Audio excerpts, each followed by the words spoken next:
Hi കൂട്ടുകാർ, അസ്സലാമു അലൈക്കും വറഹ്മത്തുള്ളാഹി തആല വബറകാതുഹു. 6ാം ക്ലാസ്സിലെ അഹ്കാമു തജ്വീദിലെ അദ്ദർസുർ റാബിഅ, 4ാമത്തെ പാഠം അഹ്കാമു മീമി സാക്കിന. സാക്കിനായ മീമിൻ്റെ വിധികളാണ് നമ്മൾ ഈ പാഠത്തിൽ മനസ്സിലാക്കുന്നത്. നമുക്ക് പാഠം മനസ്സിലാക്കാം, പാഠത്തിലേക്ക് കടക്കാം. നമ്മൾ കഴിഞ്ഞ പാഠത്തിൽ സാക്കിനായ നൂനിൻ്റെയും തൻവീനിൻ്റെയും വിധികൾ മനസ്സിലാക്കിയിരുന്നു. 5 വിധികൾ: ഇൽഹാറ്, ഇദ്ഗാം ബിഉന്ന, ഇദ്ഗാം ബിലാ ഉന്ന, ഇഖ്ഫാ, ഇക്ലാബ്. അപ്പോൾ അതുപോലെ ഇനി സാക്കിനായ മീമിൻ്റെ വിധികളാണ്.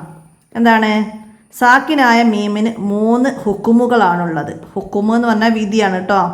3 ഹുക്കുമുകളാണുള്ളത്. അവ ഇദ്ഗാം, ഇഖ്ഫാ, ഇൽഹാർ എന്നിവയാണ്. സാക്കിനായ മീമിൻ്റെ വിധികൾ എത്ര? 3. ഏതെല്ലാം? ഇദ്ഗാം, ഇഖ്ഫാ, ഇൽഹാർ എന്നിവയാണ്. സാക്കിനായ മീമിന് ശേഷം മീമ് വന്നാൽ ഇദ്ഗാം. സാക്കിനായ മീമിന് ശേഷം മീമ് വന്നാൽ ഇദ്ഗാം ചെയ്യണം. മീമിന് ശേഷം ബാ വന്നാൽ ഇഖ്ഫാ ചെയ്യണം. സാക്കിനായ മീമിന് ശേഷം ബാ വന്നാൽ ഇഖ്ഫാ ചെയ്യണം.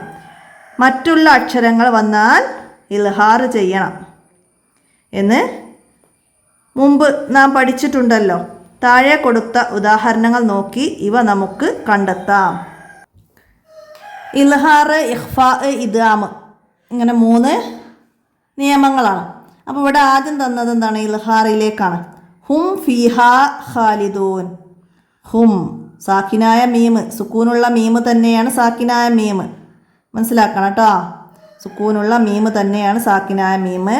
മീമിന് ഹർക്കത്തുകളൊന്നും ഇട്ടില്ലെങ്കിൽ അത് സാക്കിനായ മീമ് എന്ന് നമ്മൾ പറയാം. സുക്കൂനുള്ള മീമ് സാക്കിനായ മീമ് തന്നെയാണ്. അപ്പോൾ ഹും ഫീഹ, ഇവിടെ മീമിന് ശേഷം ഫാ വന്നു. മീമിന് ശേഷം ഫാ, അതായത് മീമിന് ശേഷം മീമ് വന്നാൽ ഇദ്ഗാമും മീമിന് ശേഷം ബാ വന്നാൽ ഇഖ്ഫാവും. ബാക്കി അക്ഷരങ്ങൾ, ഈ 2 അക്ഷരങ്ങളല്ലാതെ മീമും ബാവും അല്ലാത്ത ബാക്കി ഏത് അക്ഷരങ്ങൾ വന്നാലും അവിടെ ഇൽഹാറാണ് ചെയ്യേണ്ടത്. വെളിവാക്കണം. ഹും ഫീഹ എന്ന് വെളിവാക്കി പറയണം. അടുത്തതാ ഹുദ് മിൻ അംവാലിഹിം സ്വദഖത്തൻ. ഹുദ് മിൻ അംവാലിഹിം സ്വദഖത്തൻ. ഇവിടെ എന്താണ്? അംവാലി, മീമിന് ശേഷം വാവ് വന്നു. മനസ്സിലായോ? അപ്പോൾ ഇവിടെ ഇൽഹാർ ചെയ്യണം. അടുത്തതാ അംവാലിഹിം സ്വദഖത്തൻ, മീമിന് ശേഷം സ്വാദും വന്നിട്ടുണ്ട് ഇവിടെ. അപ്പോൾ ഇവിടെ 2 സ്ഥലത്ത് എന്താണ്? ഇൽഹാറാണ് ചെയ്യുന്നത്. മനസ്സിലാക്കുക. അടുത്ത ഇനി നമുക്കിവിടെ ഇഖ്ഫാന് ഇവിടെ താഴെയാണ് ഉദാഹരണം തന്നത്. എന്താണ്? ലസ്ത അലൈഹിം ബി മുസൈത്തിർ. ഇഖ്ഫാ മറച്ചു മണിക്കലാണ്. അലൈഹിം ബി മുസൈത്തിർ, അപ്പം മീമിന് ശേഷം ബാ വന്നു. അടുത്തതാ വഹും ബി റബ്ബിഹിം. വഹും ബി റബ്ബിഹിം. വഹും ബി റബ്ബിഹിം, മീമിന് ശേഷം ബാ വന്നു. ഇനി ഇവിടെ ബി റബ്ബിഹിം യഅദിലൂൻ, മീമിന് ശേഷം യാ വന്നിട്ടുണ്ട്. അവിടെ ഇൽഹാറിൻ്റെ വിധിയാണ് യാ. മനസ്സിലായില്ലേ? അപ്പോൾ മനസ്സിലാക്കുക. ഇനി ഇദ്ഗാം ലക്കും മാ കസബ്തും മാ കുമ്മാ, ഇദ്ഗാം ചെയ്യണം. സാക്കിനായ അക്ഷരത്തെ ശേഷം വന്ന അക്ഷരത്തിലേക്ക് ശബ്ദ് ചെയ്ത് ഉച്ചരിക്കണം. അതിനാണ് ഇദ്ഗാം. വ അൻതും മുസ്ലിമൂൻ, മീമിന് ശേഷം മീമ്. മനസ്സിലായില്ല? അപ്പോൾ ഇദ്ഗാം ചെയ്യണം. അപ്പോൾ ഈ ഉദാഹരണങ്ങളൊക്കെ നമ്മൾ മനസ്സിലാക്കണം. സാക്കിനായ മീമിന് ശേഷം ഇൽഹാർ വന്നതിന് ഉദാഹരണം എഴുതാൻ നമുക്ക് എഴുതാൻ കഴിയണം. ഹും ഫീഹ.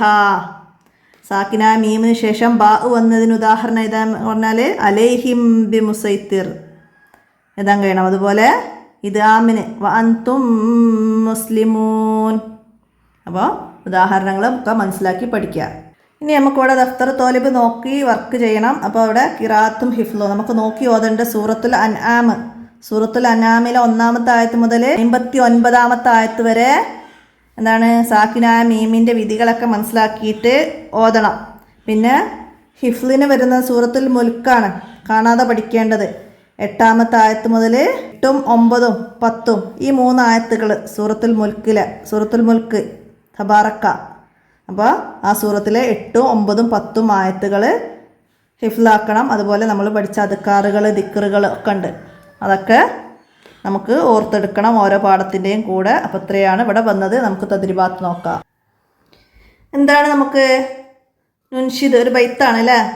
സാക്കിനായ മീമിന് ശേഷം മീമ് വന്നാൽ ഇത് ആമ്, ബാ വന്നാൽ ഇഖ്ഫാ, ബാക്കി വന്നാൽ ഇൽഹാറ്. അപ്പോൾ മീമിന് ശേഷം മീമ് വന്നാൽ ഇത് ആമ്, മീമിന് ശേഷം ബാ വന്നാൽ ഇഖ്ഫാ, ബാക്കി അക്ഷരങ്ങൾ മീമിന് ശേഷം ബാക്കി അക്ഷരങ്ങൾ വന്നാൽ ഇൽഹാറ്. മനസ്സിലാക്കാം. ഇനി നമുക്ക് താഴെ എന്താണ്, സാക്കിനായ മീമിന് ശേഷം താഴെ കൊടുത്ത അക്ഷരങ്ങൾ വന്നാലുള്ള നിയമങ്ങൾ എന്താണെന്നാണ് നമ്മളിവിടെ എഴുതേണ്ടത്. സാക്കിനായ മീമിന് ശേഷം ഹംസ, ഹംസ വന്നാൽ എന്തായിരിക്കും? മീമും ബാവും അല്ലാത്ത എല്ലാ അക്ഷരങ്ങൾക്കും ബാക്കി എല്ലാ അക്ഷരങ്ങൾക്കും നമുക്ക് ഇൽഹാറാണെന്ന് നമ്മൾ പഠിച്ചിട്ടുണ്ട് അല്ലേ. അപ്പോൾ നമുക്ക് ഹംസ വന്നാൽ ഇൽഹാറ്, ബാ വന്നാൽ ഇഖ്ഫാ, താ വന്നാൽ ഇൽഹാറ്, സാ വന്നാൽ ഇൽഹാറ്, ജീമ് വന്നാൽ ഇൽഹാറ്, ഹ വന്നാൽ ഇൽഹാറ്, ഖ വന്നാൽ ഇൽഹാറ്, ദാല് വന്നാൽ ഇൽഹാറ്.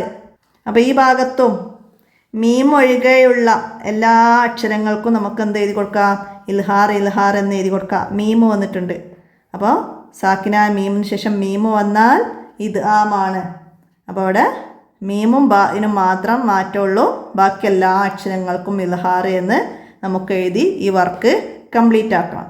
അപ്പോൾ ചില ഉസ്താദുമാർ ഇതിന് ഓരോ ഉദാഹരണങ്ങളും എഴുതാൻ പറയുന്നുണ്ട്.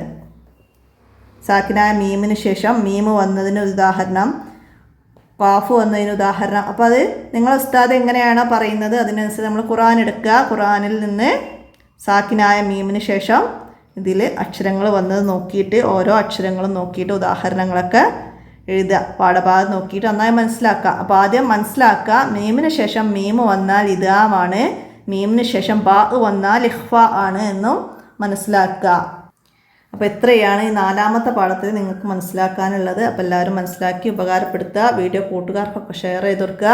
എന്തെങ്കിലും തെറ്റുകളൊക്കെ പറ്റിപ്പോകുന്നതുണ്ട്, അപ്പോൾ അത് നമ്മൾ കട്ട് ചെയ്യുന്നുണ്ട്. കട്ട് ചെയ്യാൻ വിട്ടുപോകുന്നതും ഒക്കെ വന്നേക്കാം. അപ്പോൾ അങ്ങനെ എന്തെങ്കിലും കാണുകയാണെങ്കിൽ കമൻ്റായിട്ട് അറിയിക്കുക. അസ്സലാമു അലൈക്കും വറഹ്മത്തുള്ളാഹി വബറകാതുഹു.